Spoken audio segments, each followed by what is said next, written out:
Very warm welcome again to some of you who are joining us for the second session on the CADRI partnership service offer. And maybe some of you were not part of the first webinar. So let me first give you a bit of an idea of the CADRI partnership and the objective of the webinar. We have celebrated the anniversary of this partnership, a 15 years anniversary. So it's been 15 years that the CADRI partnership has been in existence.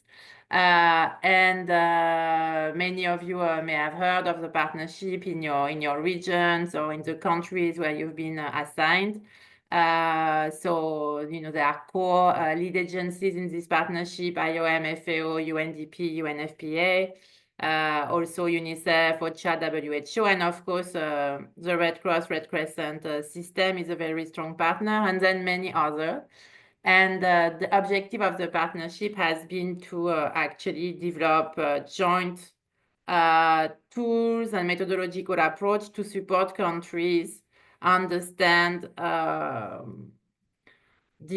adopt different approach to improve, to enhance their systems, the country systems at national and local level to manage and reduce disaster risk. So the CADRI partnership celebrated its anniversary after being engaged in more than 45 countries. Every year or every 2 years, it depends, we actually run webinars so that we make sure that all the agencies are fully aware of the tools which are at the disposal of the countries that are available to countries, the tools, and they can also, of course, use them and introduce these tools to their government counterparts. So today, the session is really on one of the tools. There are 4 main methodological approach and tools, and today it's really about one of the tools, which is the capacity diagnosis tool. And maybe some of you on the webinar have already been deployed to support the rollout of this tool, which is probably the tool that is best known to the government and to the CADRI partners community. So today is a refresher on the tool, on the capacity diagnosis tool, but also on how to actually access and use this tool online since it was digitalized in 2021-2022. So session overview is actually to introduce the tool to you, see the tool in practice with a demo that will be presented by my colleague from ION, Carla, and also have experience sharing on the recent rollout of the tool in Mongolia from our colleague Shinatsu from UNDRR based in Asia Pacific. And of course, once we are over, we really seek your feedback, any question you may have on the tool. So introducing the CADRI that we call the Capacity Diagnosis and Planning Tool. Disaster and climate risks represent Go on. Increasing challenges to global and national efforts to improve the quality of life of communities and individuals around the world. Governments and communities are aware of these challenges, but do not always have the capacities to address them. The CADRI partnership is an IFRC UN-led global partnership of 20 humanitarian and development organizations who come together to build a unique mechanism for countries to access expertise in disaster risk reduction and climate change adaptation. Leveraging the experience and knowledge of its partners, CADRI has developed a digital tool to support governments in leading a disaster risk reduction and climate change adaptation capacity diagnosis process. The CADRI Capacity Diagnosis Tool enables governments to identify the most appropriate measures and integrated solutions to address and manage multidimensional disaster and climate risks. It assists countries to operationalize their national disaster risk reduction strategies by identifying priority areas for investment across sectors. The tool helps to pool and mobilize expertise in disaster risk reduction and climate change adaptation from 20 partners within and outside the UN system. The main purpose of the tool is to provide the multi-stakeholder teams, assessors, and planners with the guidance required to carry out a diagnosis of the country's capacities and reduce disaster and climate risk, and define an action plan addressing gaps and challenges. The CADRI tool users are government officials, as well as members of the UN country teams and the incoming interagency CADRI teams. The tool can also be used beyond the CADRI missions by the global disaster risk reduction and climate change adaptation community. The digital tool includes 9 sector-specific questionnaires, providing guidance for the implementation of the country's disaster risk reduction and climate change adaptation capacity diagnosis. It applies the integration of gender, leave no one behind, and conflict sensitivity key principles in the center of national planning in a government-led, participative, and inclusive process. It allows multi-country stakeholders, including the government, the UN, and the IFRC experts to work simultaneously and exchange information in real time with the help of the user-friendly interface. The users can create and allocate roles for the missions to coordinate the process easily. The final product of the CADRI process is a capacity diagnosis report with recommendations to improve the disaster and climate risk management capacities of the government. For more information about the CADRI partnership and the request procedure, please visit our website or contact us through email.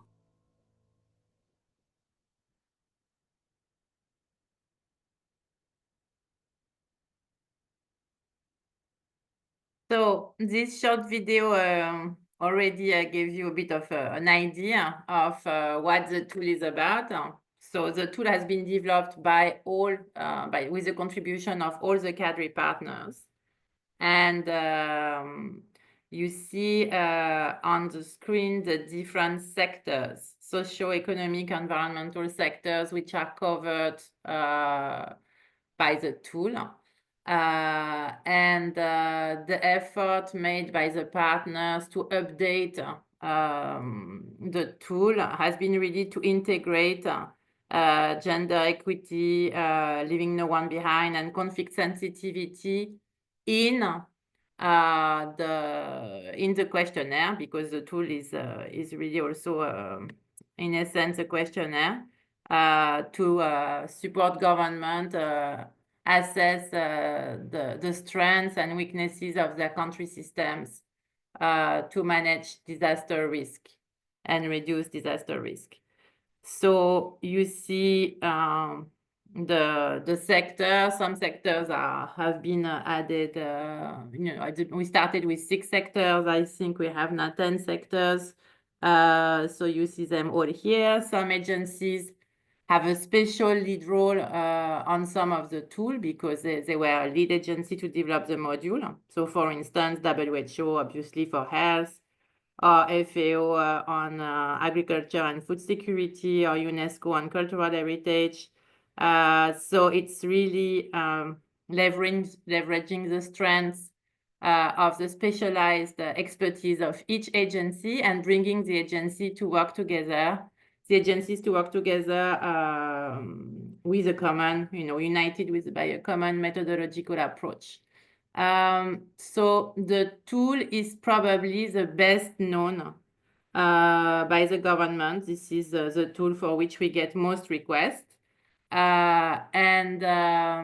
What is interesting in terms of having a common methodological approach is that every sectoral tool, so agriculture, health, water, cultural heritage, every tool is following the same, let's say, capacity analysis approach, looking at governance. So when we look at, so that we call the first capacity dimension, we look at the governance systems to actually understand, manage risk, but also, of course, it's about delineating roles and responsibilities, and most importantly, accountability lines when it comes to, yeah, exactly, who is accountable to take action to protect vulnerable communities or specific economic sectors from disaster impacts. So that's the whole governance, which is actually quite developed for every sector, the governance capacity dimension. Another capacity dimension is the implementation capacity, which is looking at the skills and competencies and methodological approach and tools which are available in the country to understand and manage disaster risk. So here again, we look at, for instance, the information systems, I don't know, the procurement methodologies to make sure that, infrastructure investment includes resilience investment. So it's really a very detailed when it looks at implementation capacity. And again, it's across the government at a national and local level. Financing. So all the financing tools to actually respond or recover from disaster, but of course, all the financing tool to actually finance risk reduction. So again, we come back to working a lot with the Ministry of Finance, looking at the insurance product that may be available, the financing of social protection. So it's a very broad area. Knowledge, which is understanding risk, and everything around understanding vulnerability, exposure, managing information.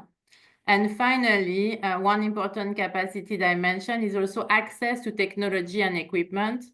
So obviously we look at access to satellite imagery, but it's much more than that. It's of course all the equipment that may be required for instance, for disaster response, for debris removal, but everything that relates also to understanding risk. So with those 5 capacity dimensions, every module, every sectoral module is built around those 5 capacity dimensions. So what makes the CADRI capacity diagnosis tool different? Because there are many capacity diagnosis tools. It's not the only one that exists. World Bank has also a very strong capacity diagnosis tool for preparedness system, for instance. Here, what is the beauty of this tool is obviously the multi-sectoral angle. The fact that this enables government to have complete assessment of capacities in a very broad sense across a number of socioeconomic sectors. And depending on, of course, the socioeconomic context of the country, the government may decide to focus more on the education sector or the infrastructure sector. So it can be completely customized to the country context. And similarly, it can be also used to look at disaster, but also to look at climate change risk. So it's much broader, and the tool has been actually updated to actually look at specific capacity indicators for climate change adaptation. So it's in terms of scope, it has really significantly expanded to include climate change adaptation. The tool can also, of course, be used by the UN country team to also foster collaboration between the different UN agencies. So it can be used by government. It can be used by government and UN country team together, which is actually most of the time the scenario that has been used for the rollout of the tool. And it can, of course, also being used by the community of humanitarian and development partners at large, because the diagnosis can inform vertical fund programming. It can inform, of course, the government national strategies and plans and sectoral strategies and plans. But it can inform, of course, the UN SCDF. It can inform the national contingency plans. So you can customize the tool to actually deliver your end product. And that's the beauty of the tool, is how you can have a very small, like a really quick and dirty assessment, and a much broader assessment depending on the use you want to make of the tool. One point also to remember is that you can also decide to use only one module. So for instance, it's possible for, I don't know, FAO and the Ministry of Agriculture and Ministry of Environment and Ministry of Water Resources to have a specific focus on agri and food security, and decide to use, together with WFP and FAO, for instance, to decide to really only use one module to look at country systems to manage disaster risk in the agriculture sector. Now, so yeah, the key word that I would like you to remember is that you can do many things with the tool and you can customize it. Now I'm going to hand over to my colleague Carla so that you can see how the tool can actually be accessed through our digital interface. Thanks, Sophie, and hi, everyone.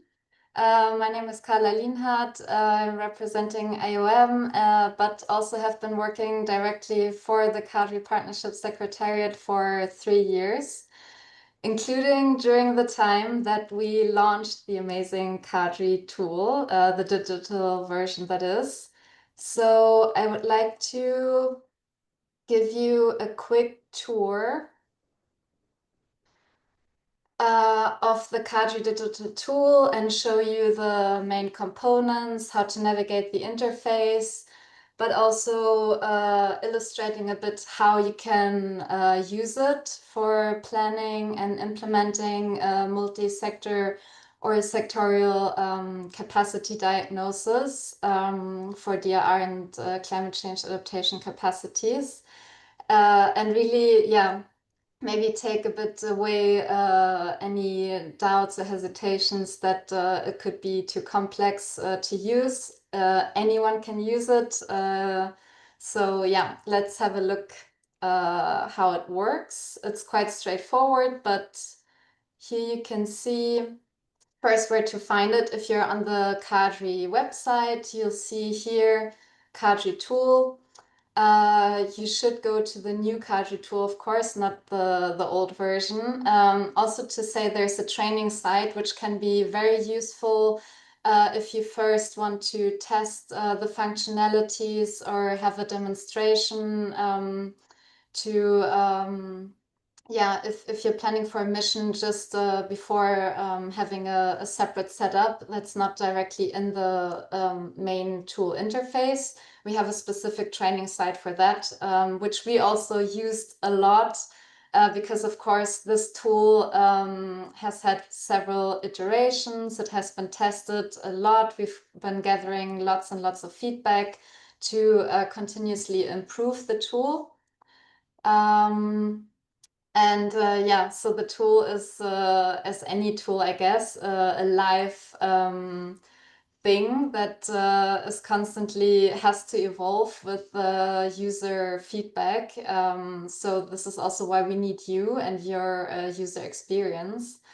As you can see here, if you go on the tool site, you don't necessarily need to be a registered user to access the full question bank. Anyone can access it, so it's completely open access for anyone without registration. But only as a registered user, you have full access to the user database, the customizing functionalities to create your own customized analytical frames, and also the mission planning and reporting functionalities. So I really encourage you, if you haven't registered already, to make sure to get your user account today. So I will show you how it looks like when you're already logged into the tool. So this is the main dashboard of the CADRI tool. Here you will be able to see the type of user access that you have, because of course there's different levels. Also, there's admin access for us to be able to manage the tool, to have a look at new questions, for example, that can be suggested by users in country missions. So these can be then integrated into the main question bank after review. So this is what you will be able to see here, the type of access that you have, and the main components of the tool, which are the question bank, which is of course the heart of the CADRI tool, the user database of CADRI experts that are already registered, the mission and countries section, and help and support, where you will be able to see frequently asked questions, and also a series of video tutorials that are very helpful to guide you how to navigate the interface, although it's quite straightforward. Now, let me show you the heart of the CADRI tool, so the question bank. As you can see, we already have more than 6,500 questions, which is quite a wealth of guidance that is really there to help the users to guide them to the key elements, what you should consider if you want to assess capacities to manage disaster and climate risks across the different sectors and across the different capacity dimensions that Sophie mentioned. And as you can see here, it's also possible to integrate new questions. So let's have a look at the question bank. And here I'm logged into the tool. So as I said, anyone can access the question bank, but only as a registered user. You're also able to really customize the question bank and then save specific sets of questions that can then help you prepare for when you're in a mission. To really help you prepare for semi-structured interviews with different country stakeholders. So depending on who you're going to meet with, each time you can go into the question bank, prepare what you really need for that type of discussion, and save this analytical frame. Just a disclaimer that, of course, the idea is not to save a set of questions and then ask these questions to the stakeholder you would meet with, right? So this demo is really focused on how you navigate the tool, but in the end, it is a tool. It is only an enabler for the users to plan and navigate a country mission or a capacity diagnosis. But it is not supposed to do everything for you. It's only there to help you. So as I said, it's a lot of questions, so it can be a bit overwhelming, which is why it's these filtering options are so valuable to really customize and make it the most useful to a specific country context. So I'm going to show you the different filtering options that exist. As Sophie said, we have by now 10 different modules or sectors, as well as the what we call the generic or overall module that is not sector specific. So here you can filter for the different sector modules that we have. You can also filter by directly by the capacity dimensions. So we have governance and implementation, etc. You can also filter the questions by report elements. As Sophie mentioned, this tool is really there to be customized for a country need. So if you want to have a general capacity diagnosis, you could look at overall disaster risk reduction and climate change adaptation capacities, but you can also be more focused on only looking at preparedness capacities, for example, or having a diagnosis of more specific risk information systems. So this is what you can filter here. You can also filter by specific hazard questions.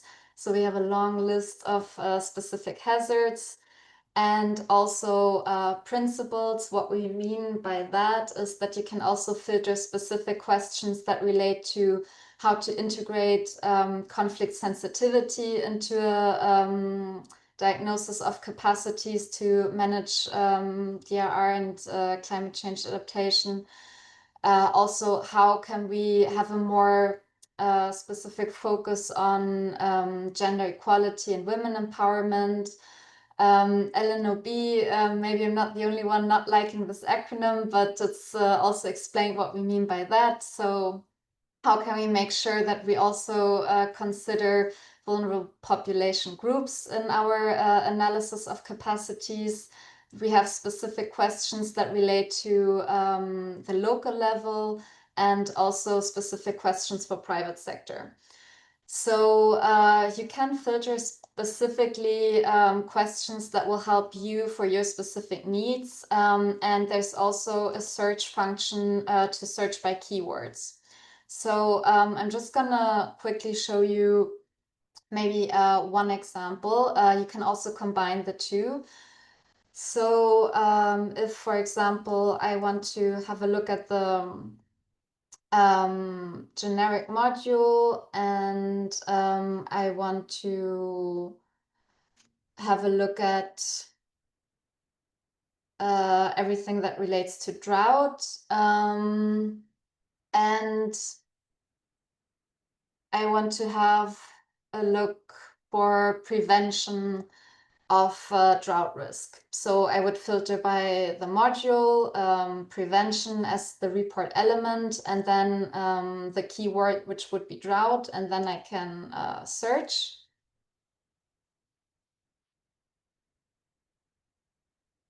And you will see the number reduces drastically. So now this is something I can work with. So I'm not as overwhelmed anymore. Now, this is a specific set of questions that directly relate to how can I assess the level of capacity for preventing drought risk at an overall level, so not sector specific in this case. And first of all, what you will be able to see is the core aggregated question, or CAQ, another great acronym. And by just looking at the core aggregated question, maybe the link to drought will not always be super evident, because this is the overall level of question that also integrates, well, it's the key elements that you need to think of if you look at, for example, governance capacities. But then if you go to the next level of questions, this is where you will get the level of indicators. So these would be the questions that are more going towards what you actually need to ask. So it's going to be more and more specific the lower you get on the level. And then we also have second order questions, SOQ. So these are very specific questions that can help you for a specific country context, and where you will be able to see directly the link to drought. So to not overwhelm you, first you would only be able to see the core aggregated question.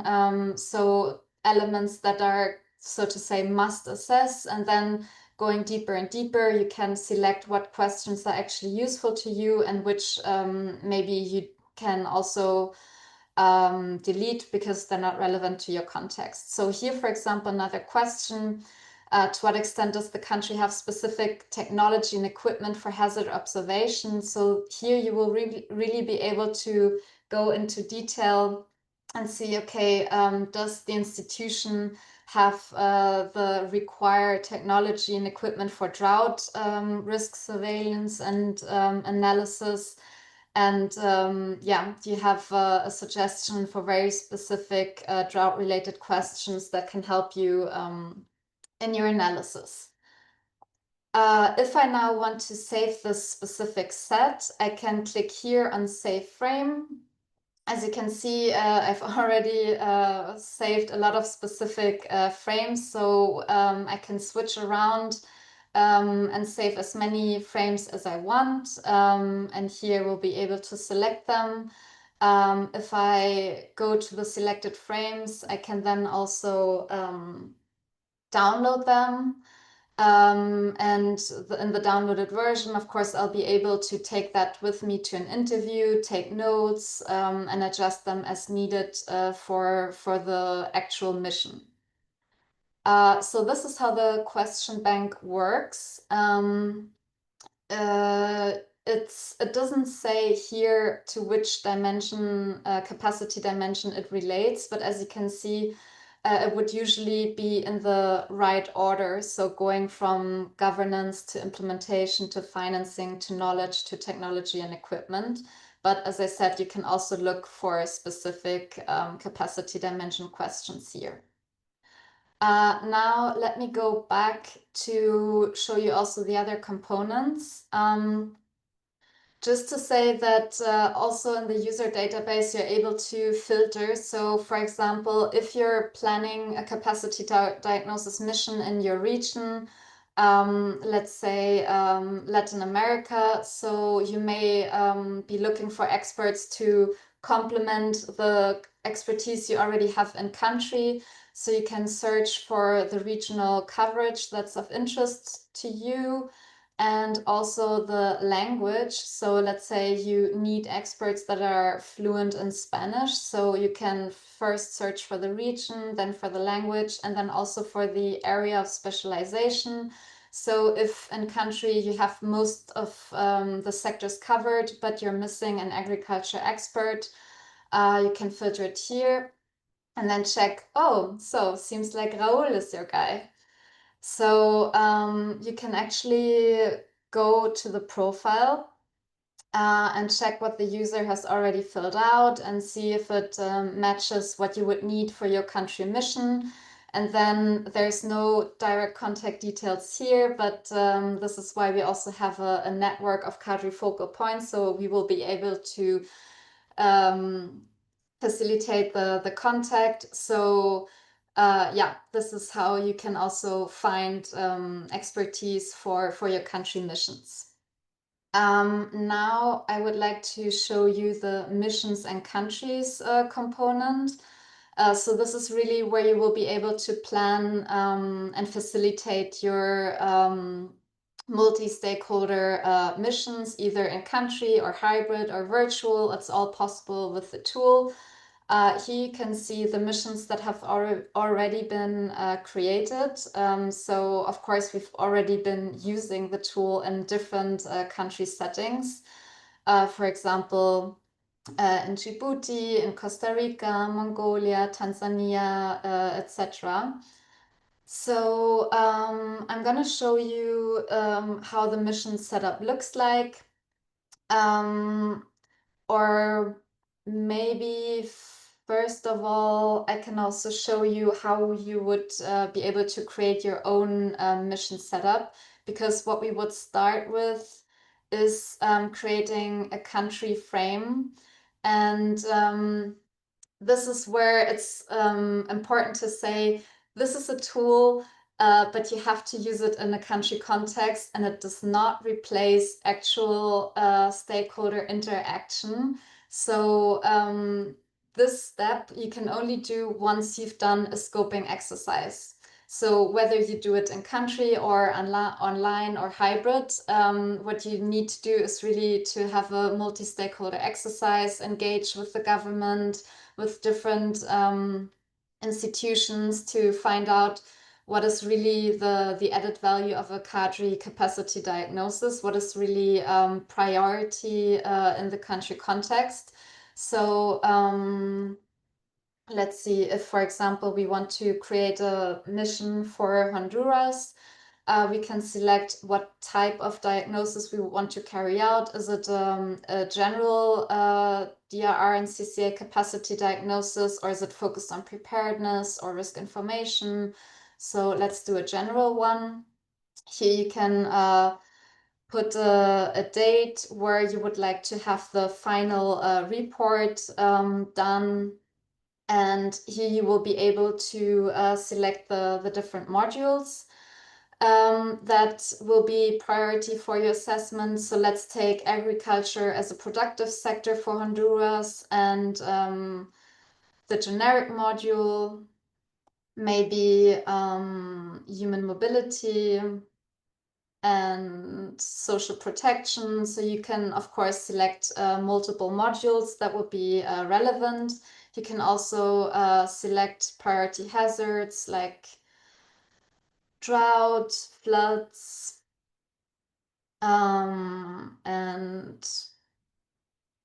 where do we have it? Tropical cyclones or hurricanes. You can also include a short description, and then you can create the mission. And here you will be able to see that automatically from your terms of reference for this specific country mission, the tool will give you a suggested frame of questions that you can then work with. So this is your starting point. You then need to create the mission team, and you can allocate the different roles of people in your team to cover these types of questions. So you can, for example, for agriculture, you can assign an expert. For human mobility, you could assign another expert, social protection, etc. Or if you have experts for specific hazards, you can also assign them specific sets of questions, but this would be your automatically generated starting point. I'm not going to create the mission now. I'm going to show you how it already looks like in a real mission that was created. So for Costa Rica, for example, this mission was focused on disaster recovery capacities. There will always be a team leader, and there can be different sub-teams. So you will be able to see here the 3 sub-teams, the team members, and every team member will have specific roles or an analytical framework of the tool to work with. At the end, what you will be working on, or how you will be answering the tool questions, this will translate into a report. And with this, I will close the demo. Because we want to have some time, of course, also for Shinatsu's reflections on how it worked out in Mongolia. Just to very quickly show you what the report can look like at the end. So it will be structured by general findings, sector-specific, and hazards. And the tool will be able to automatically visualize your scoring of the questions into a spiderweb diagram to show the strengths and areas for improvement directly by capacity dimension. And you will be able to see directly per capacity dimension findings and recommendations. So just to highlight another value of the tool, this is very easy now to as a reporting tool. So if you do a capacity diagnosis and a few years later, you can actually monitor progress. Have you been able to implement the recommendations? How did the scoring change over time, etc.? Of course, it's not to compare with other countries, but it's really country specific. And with this, I will stop the demo. Thank you for watching, and I hope this was helpful. And with this, back to you, Sophie.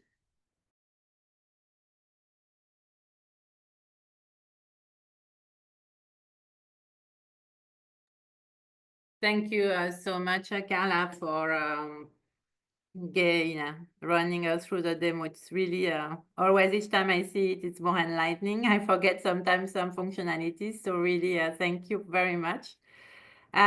Maybe one point, Carla, if I understand well, in terms of the language of the tool, I don't know if you have touched on this point, if you would like to add.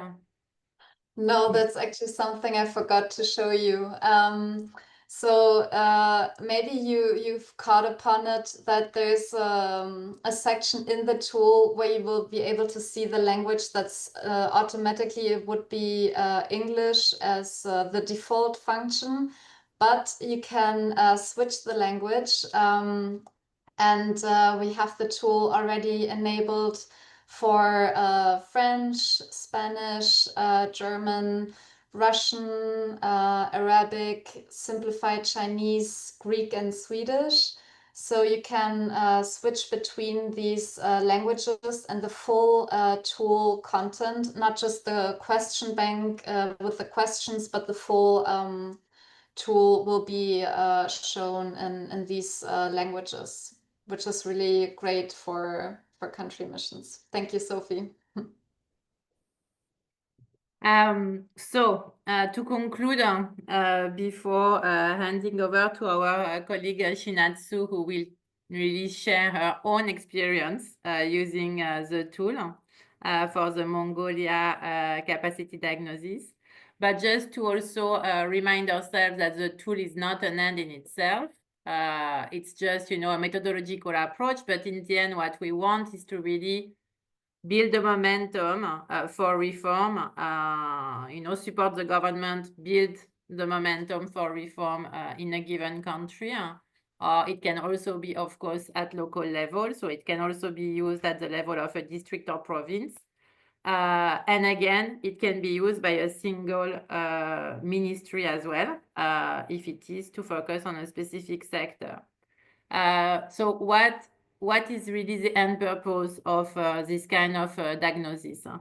Obviously, it is to guide investment in risk reduction in specific sector, or actually what we want to promote is a multi-sectoral approach, so also across and within sectors. So you identify where are the gaps. The gaps can be in knowledge. The gaps can be in equipment, the gaps can be in many areas, and then see if what do you want to prioritize. So it's really very much a political process, ultimately, about knowing that we have limited resources and what do we want to prioritize in terms of investment to protect the population, to protect the economy from disaster and climate impact. Second is, of course, and it's very much linked to the first one, but it's to sometimes inform national strategies or plans or policies. So the tool, for instance, recently, I understand that in Zambia is about to approve its 9th National Development Plan, and the diagnosis of country systems to manage disaster and climate risk has been an input to this national plan. So again, it's about, supporting a prioritization exercise. It can, of course, inform national disaster risk reduction strategies. It can even be the backbone. In a number of countries, the diagnosis has been the backbone of the national disaster risk reduction strategy. It's also about, of course, supporting UN system planning. So as I said, it can be, the diagnosis can be an input to the UNCCA, Common Country Assessment, and more often, actually, the diagnosis has been used by the resident coordinator as a way to actually operationalize, one of the outcomes. If you have an outcome on resilience in the UNSCDF, the diagnosis brings the agencies together to see how they can best articulate their intervention. And in some extent, obviously, the tool has supported the government in resource mobilization, or the UN country team in resource mobilization, especially with the EU, so informing EU proposal or vertical fund funding proposals. So I will stop here, and I'm going to actually hand over to our colleague Shinatsu from UNDRR, Asia Pacific Office, to share a bit the application of the tool. Thank you.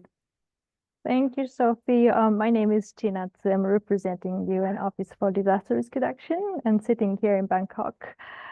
Happy to be part of this webinar. Thank you for inviting me. And I have two aspects to talk about. First one is my own engagement with CADRI exercise. And then the other one is how I used the CADRI tool that was introduced by Carla just now. Now, myself, I was part of Mongolia CADRI diagnostic mission. And it was held in 2023 in September. And it was mobilized based on the request from the government. And we engaged 14 experts from UNDP, FAO, UN Habitat, UNFPA, UNICEF, IOM, World Vision, and WMO, who actually mobilized the hydromet expert from Korean Met Office and Shanghai Met Office as well. All these things were possible with the leadership of the Resident Coordinator's Office, as well as the support from the Issue-Based Coalition for Resilience. That's kind of a group in the Asia-Pacific region to support different country offices. Now, we were mobilized to conduct the diagnostic exercise for CADRI, and we used the question banks that was introduced by Carla, which was made available online back then already, to undertake sectoral and cross-sectoral analysis. You can see in the slide, we focused on agriculture, food security, infrastructure, environment, social protection, and human mobility, as well as a cross sort of sectoral element as well. So when we were mobilized as experts, first of all, we were given a training on CADRI online tool to create the mission online, and we were exposed to the question bank then. And somehow I think the online tool had a bit difficult time when we were trying to access the multiple experts back then. So we decided to utilize that download function of all of the tool. And after selecting all these questions that we wanted to refer to prepare for the diagnostic mission, we downloaded the tool, in fact, to put together and finalize the analytical framework for the mission team to use. And of course, each one of the experts belongs to a different sectoral sort of team. So it was up to the sectoral experts to filter out further which core aggregated questions, first order questions, and second order questions are absolutely necessary to undertake the analysis. Now, like Carla was saying, we did not read out the questions that are made available under the first order, second order question banks, because it was more to guide our own analysis. So in actual, semi-structured interview with the government officials and other stakeholders in Mongolia, perhaps we utilized the language and questions that are closer to what was laid out under the second order questions. That's more specific to what exactly we want to know, and kind of loop back to the first order and core aggregated question, try to understand whether we were getting the right information to analyze what we wanted to analyze. But not just the interview itself, the filtered out questions, I found that was useful when we were doing a desk review of relevant documents as well. When we know what aspect we want to explore, this core aggregated questions is a long question. To what extent this and this and this is available? That kind of entry point question is quite useful because we needed to first understand what sort of existing policy documents and other literature we should be going through so that we can maximize a 1 hour of meeting with Ministry of Urban Development. Not to ask all these questions, but ask the most critical questions that we could not gather information around, but needed the information from the ministry itself. So like that, I think the questions are more like guiding the analysis. That's why it's part of the analytical framework, right? So that's how the expert team made use of the question bank. But also, I think at the time of writing the analysis report, synthesizing the analysis into the form of report, I found, at least for the chapter that I was working on, it was useful to go back to the original core aggregated questions that we wanted to look at, because ultimately our analysis was supposed to answer those initial entry point questions. To what extent the capacity, or to what extent is the country's legal system fit for purpose for disaster action and climate change adaptation. So I think that's how kind of we utilize the filtered out question bank. It was offline, not online, but it started off with online and downloaded it and put together as an analytical framework, and utilized the analytical framework through the pre-mission literature review, and during the mission in the form of the semi-structured interview. Then after the mission, when we were putting together an analytical report to really come back to the original core question of capacities that we wanted to inquire. Yeah, I think the tool was useful, because I think when we talk about capacity assessment, we have to start from somewhere. So I think that the question bank really helps us to frame it, sort of set the beginning of our inquiry process.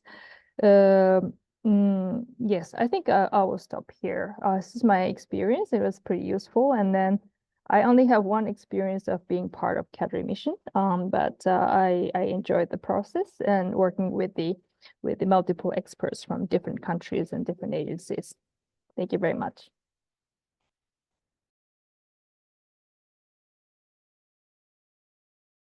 Thank you very much for your experience sharing.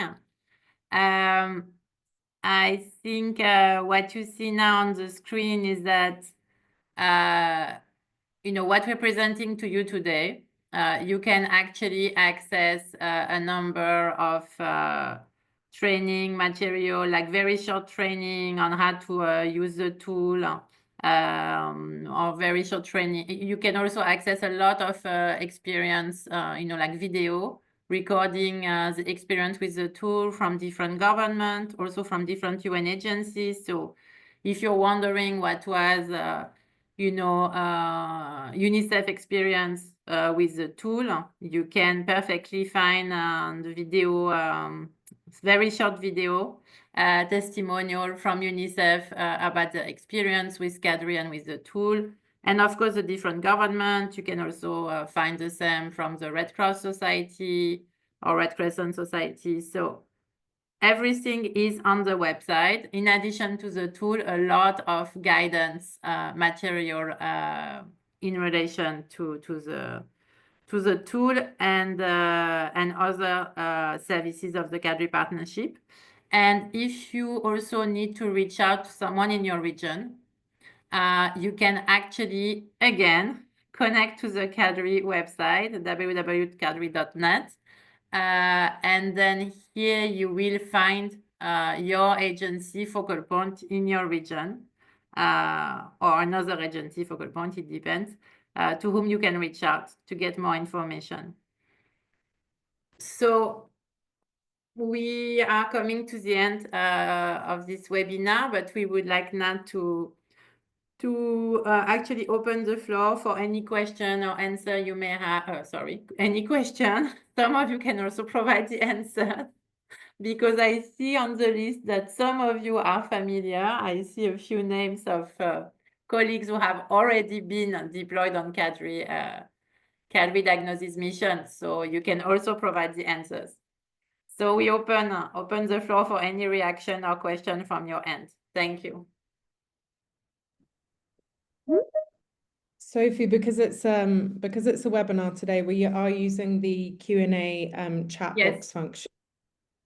We don't have any questions, which I'm taking as a sign, as it was an excellent demonstration and very, very clear. So We can leave it for 1 minute, but the question box has been open throughout the webinar, so I think if there were any questions, they would have come through.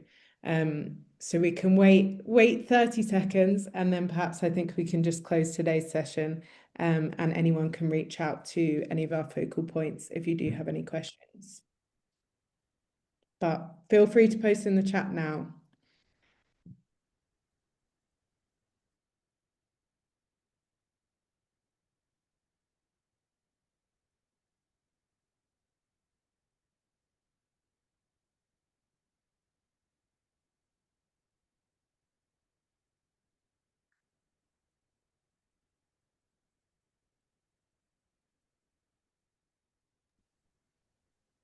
Okay, I think we can close today's session, Sophie. Of course, but thank you for your participation. And you will be able to find the recording of this session on the website as well. Maybe not today, but in a couple of days. And as Becky just posted in the chat, we also have a community of practice of different practitioners that have used the CADRI tool, or different practitioners in disaster risk reduction. So you can join the community to ask any question. Also, in the community of practice, once you join, you can ask any question about the tool or any country that has received support from CADRI, from the CADRI partners. Thank you very much for your attention, and thank you, Becky, Chinatsu, and Carla, and all colleagues, and of course Ricard, whom I don't see on the screen, who have supported the organization of this webinar. Thank you so much, and have a great day. Thank you. Bye.